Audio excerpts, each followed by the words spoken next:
Well, thank you very much. Very real. It's me and Rango. Okay, I'd like to bring this meeting to order. The Village of Villa Park Board of Trustees Committee of the Whole meeting, November 11th, 2024. Clerk Kornicki, please call the roll. Trustee Alfano. Here. Trustee Cordova. Trustee Corkery. Here. Trustee Kozar. Trustee Kumar. Trustee Patrick. Here. President Kazone. Here, will you please stand for the Pledge of Allegiance. I pledge allegiance to the flag of the United States of America and to the republic for which it stands, one nation, under God, indivisible, with liberty and justice for all. Okay, tonight's discussion is about our fire department renovations, and I will turn it over to Manager Harline. Great, thank you. So this project really started when we discovered, it became more important that we update the fire station showers. And that began a discussion on how to do that, and we had some other renovations, and we had some money that had been given us from a previous legislative decision for some financing some capital projects. We also then finally realized we had to do some major duct cleaning. No Facebook's comments, please. But and so we're going to really have to do this properly. We had to close the station. So now the next part of that is where to go in the interim, and that's the story that these two gentlemen will be telling tonight. So first of all, the renovations have been delayed. We want to get moving as quickly as possible to make it a comfortable fire station for District 8, for Station 81, and then we also have some renovations in 82, and we have Community Economic Development Director Mark McLaughlin and Fire Chief Steve Stapleton here to tell you our solution to this problem. So go ahead, sir. Excellent. Thank you. So just to start to overview a brief timeline. So at first, we did the facility condition assessment that was approved in June of 2023. With that, at our budget presentation for '24, we requested that we modify the bathroom Station 81 and the bathrooms at Station 82 to include showers, since we only had one. That was approved, and then in order to move forward with that, we went ahead and took the next step of the space needs assessment that was signed in January of '24. And why that was so important, like I've discussed before, was there's only so much real estate in our firehouses. My opinion, I don't think they were designed for a full-time fire department, Station 81 and Station 82, because of the footprint is very small. So if we were ever going to build an addition onto the stations, we wanted to make sure that wherever we put these bathrooms and the showers, that they stay. So that's why we took the extra step with the space needs assessment.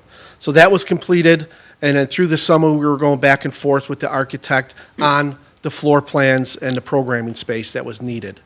With that, when that was concluded, we went ahead and authorized them to do the construction drawings, which we are now ready to go. But with that is we needed a place.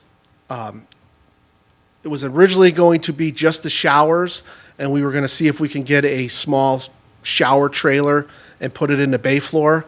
But as we started to uncover a lot more construction issues, i.e. the ductwork, which has mold throughout, and these were ducts that were put in with the insulation on the inside, so there is no way to remediate it. The best course of action is just to remove it. With that, the entire ceiling has to come down, and we really can't have a functioning firehouse when all this construction is going on. Not to mention the budgeted bay floor improvements with the troughs that are cracked, and then finalizing the safety slip coating on the bay floors. So we went back and forth. Is there any facilities south that we can move into? And we couldn't find any. Can we rent a construction trailer for the south? We can, but it's very expensive, and we can't fit the construction trailer when we do Station 82.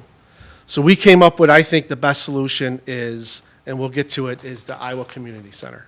Plus, we need a place for the equipment, too. Plus the equipment, because it's not just housing our staff, it's the vehicles, and they have to be, number one, secured and in a climate-controlled environment. So the current layout of Station 81, as you could tell, is on the bay floor. You come in, here's the chief's office. You have the administrative assistant's office, which actually used to be the old vestibule to the station. You have the day room, and here is you have one bathroom with one shower.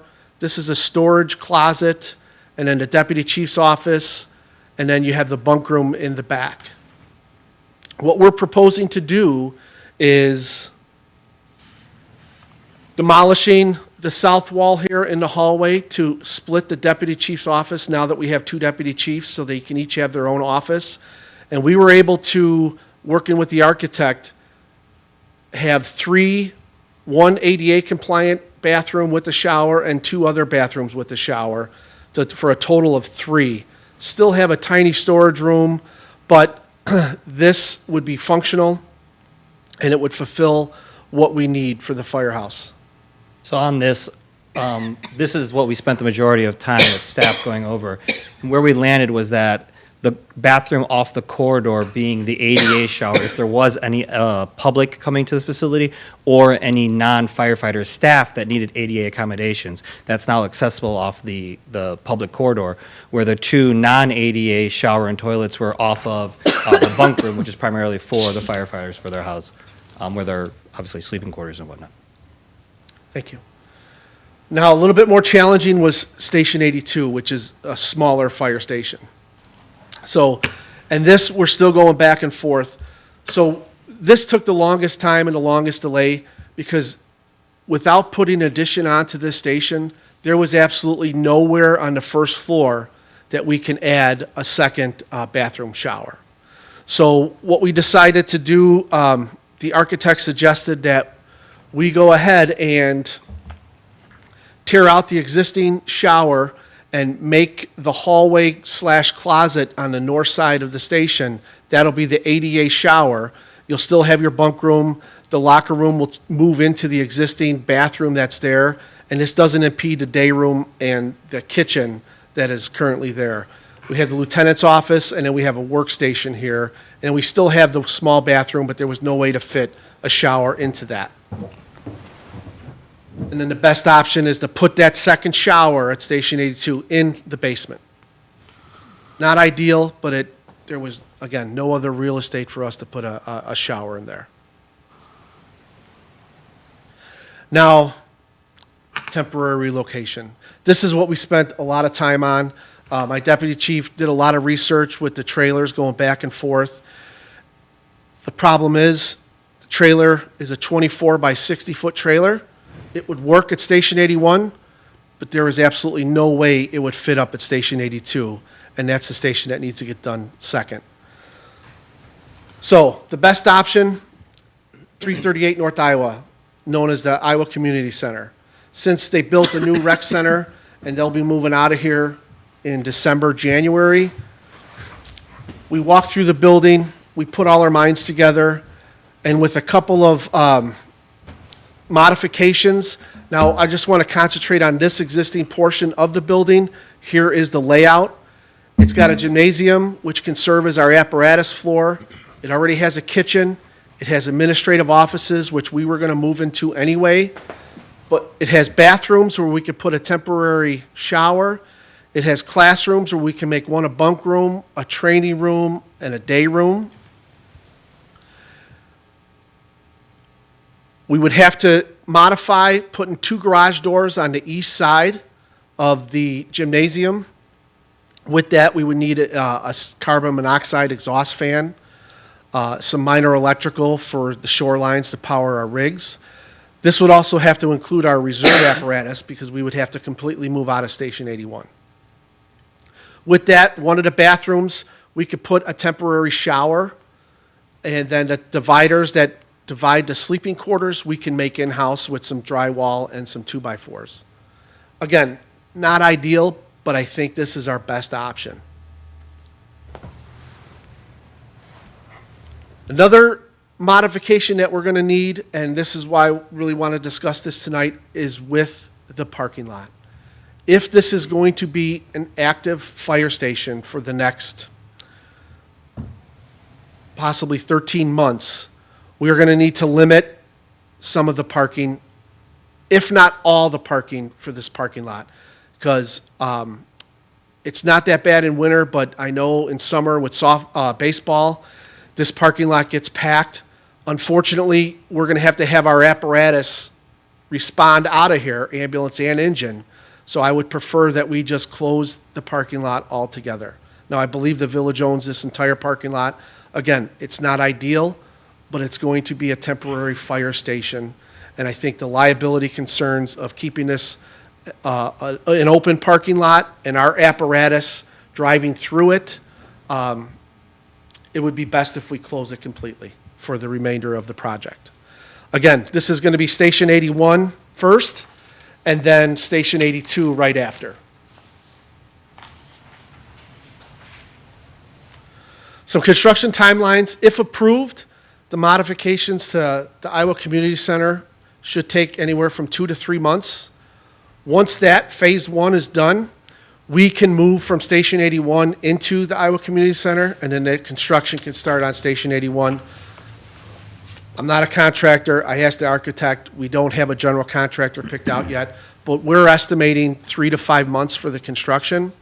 Once we're done, we would move back into Station 81, and then Station 82 would move into the Iowa Community Center. That remodeling renovations is going to take about 3 to 5 months. So all total from this day on, anywhere from 8 to 13 months for this project to come to a resolution. If there's any questions, I'd be more than happy to answer them. Or Director McLaughlin's here also. What kind of timeline do you think of starting the project? Obviously, you have to wait till everything's out of ICC. And Correct. then So with that, you want to tell them what Charlie was saying about the combining them? Yeah, so on the agenda tonight is the approval of the Kluber contract to do the construction drawings for the remodel of Iowa. And the reason that is on for tonight and not later is that we can get better pricing when we go out to bid for one cohesive Villa Park project for all 3 remodels under one contractor who can go from one building to the next to the next instead of bidding it out 3 different projects. So with approval tonight, drawing will essentially start this week so that we can do opening bids as soon as possible. Trustee Kumar. What about the programming that still probably will take place outdoors there if we have no parking? What does Parks and Rec say about that? I mean, I'm happy that you're using the station. I'm happy that we're getting the new stations. That's absolutely important to us. But I think probably some of the public would like to know what their options are going to be and how they're going to address that. Sure, absolutely. And again, it's not I don't have the final decision on if the parking lot's going to close, but that's why we're here to discuss this at the COW, is to get the information to the decision makers. And again, I'm just outweighing the liability of if we did have engines coming out of there. Obviously, we're not blaring lights and sirens, but I would really hate for kids to be transversing the parking lot, let alone people parking there, and if we accidentally got in an accident and pulling in and out. So I'm not sure what the answer is where they would park.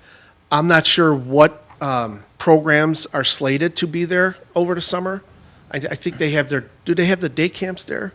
Yes, they used to, but that might move to the new communities. Yeah.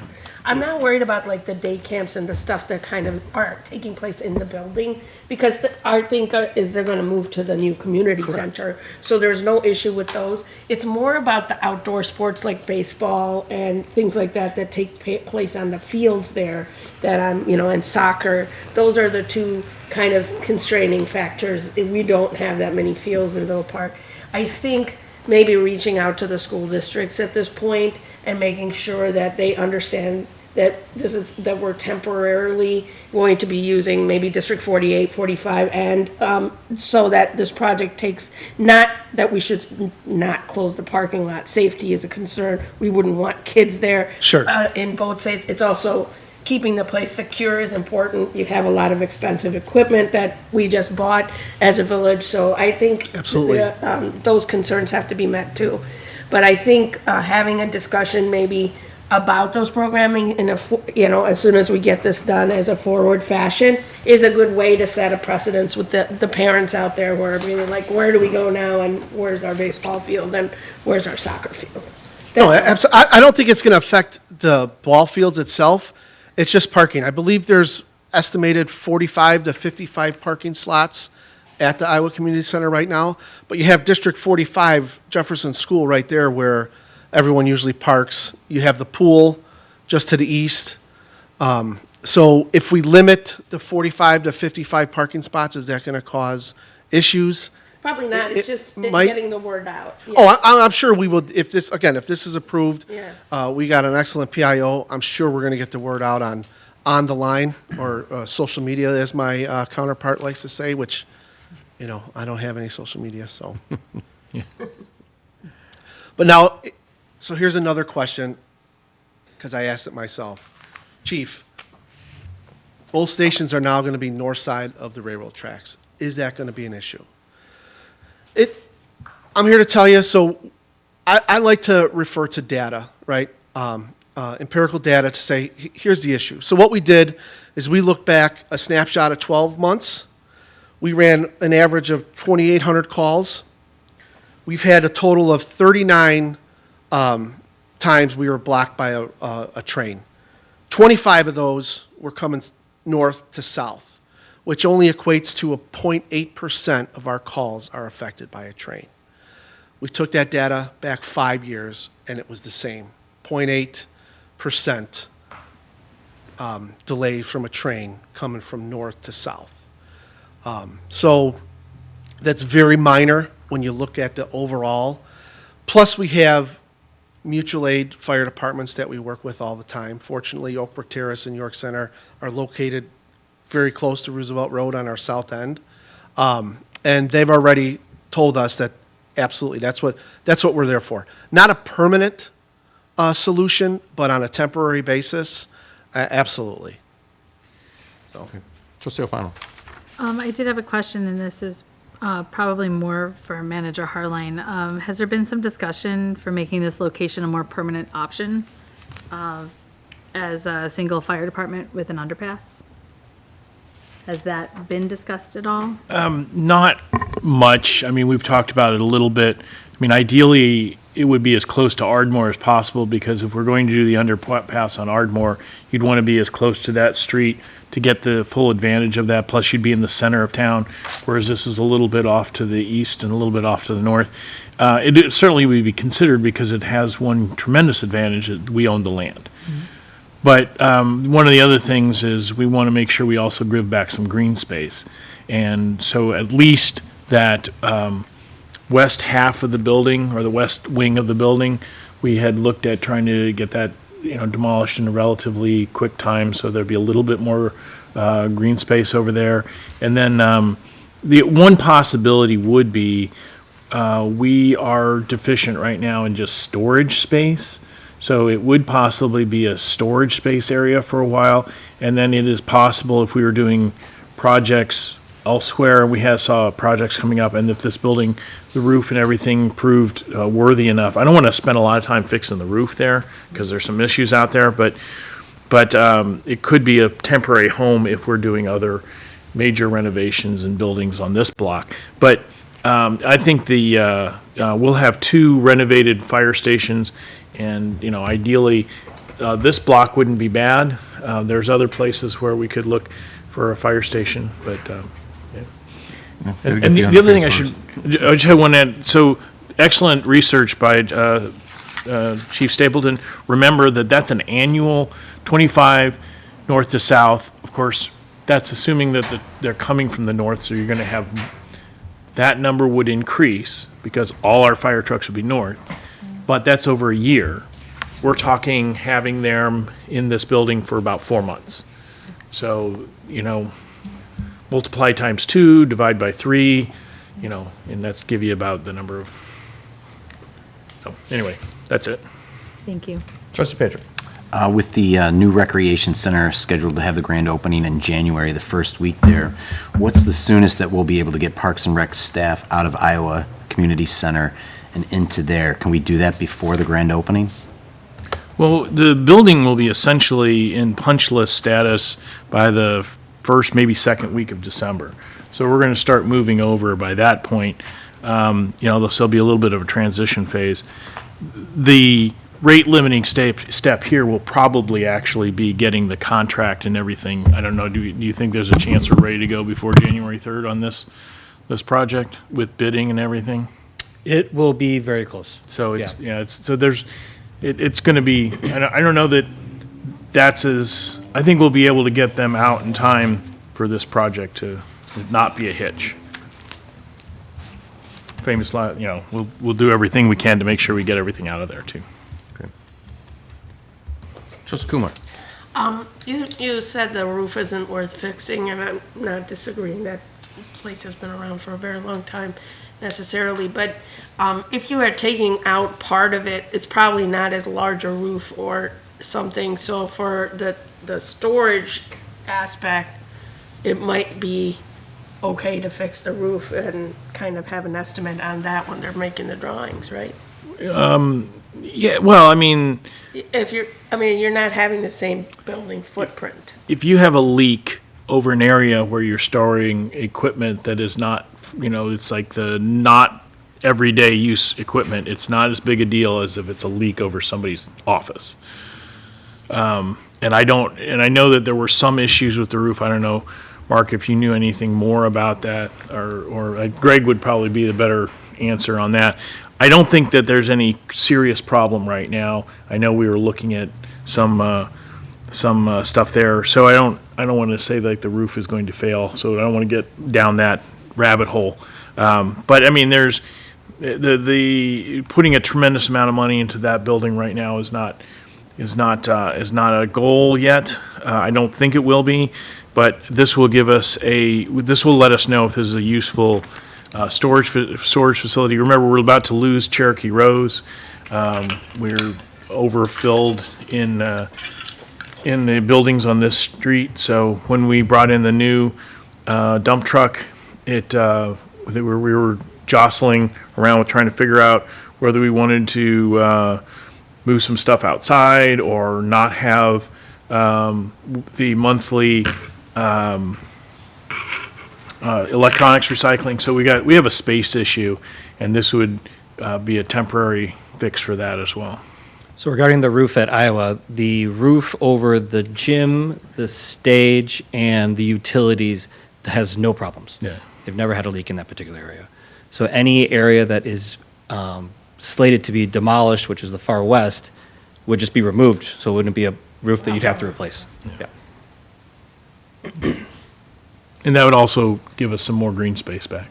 Yeah. And as long as we keep this building there, we could work towards having a bathroom that could be accessed by people using like the skateboarders and that sort of thing. But that would have to be, we'll look at those designs as we go along. Okay. Any other questions for either gentleman? Is there retrofitting? Are they going to be thinking about that, or are they not in the design aspect? Retrofitting Iowa? In Iowa. Can you go to the garage? Yes, so that's the retrofit plan for, So they're just putting in the doors. we'll be putting in the doors, putting appropriate headers, plus the proper ventilation to run an actual garage. Okay. And this is the temporary shower and temporary dividers, but the top three will be permanent solutions, which gives the ability for that gym to then be called a garage, to then be used until we decide as a village to tear it. As a storage, yeah, okay. But, and that, there's only a temporary shower and a temporary bathroom, there's no thought of putting a permanent one in there? Correct, for this project, that's correct. Yep. And we say temporary, but depends on the contractor's wherewithal, it could very much look like a permanent shower. It'll be permitted, and it'll drain, and it'll meet the plumbing code. Just we're calling it temporary because we have no anticipated expected use after the year. Would that be able to be used, like Major Harling was saying, for permanent, for people that are using the ball fields and that? Or We're not would you have planning, to- we're not planning any exterior entrance to that bathroom at this time. Okay. Is there a possibility to plan something that would be functional future-wise? So the bathrooms are located on the far west side, which is the opposite side of the building from the skate park and the ball fields. So that would have to take some site planning on how are you getting people around the building, because there's no sidewalk to that area, because there's a Here's the- building there yeah, right now. Two existing bathrooms are right here. Yeah, Ideally, bathrooms from the Yeah. exterior would would be be on up that there. side. Okay. Yeah, makes sense. Okay. Hey, anyone else? Okay, thank you. We appreciate very much. Your presentation here. Okay, seeing as we have no public here tonight, we have a motion for adjournment. Trustee Kumar, second. Trustee Alfano, Yes, a second. all in favor? Aye, okay. And we will close at 6:26, and we'll be back here at 7 o'clock. Thank you.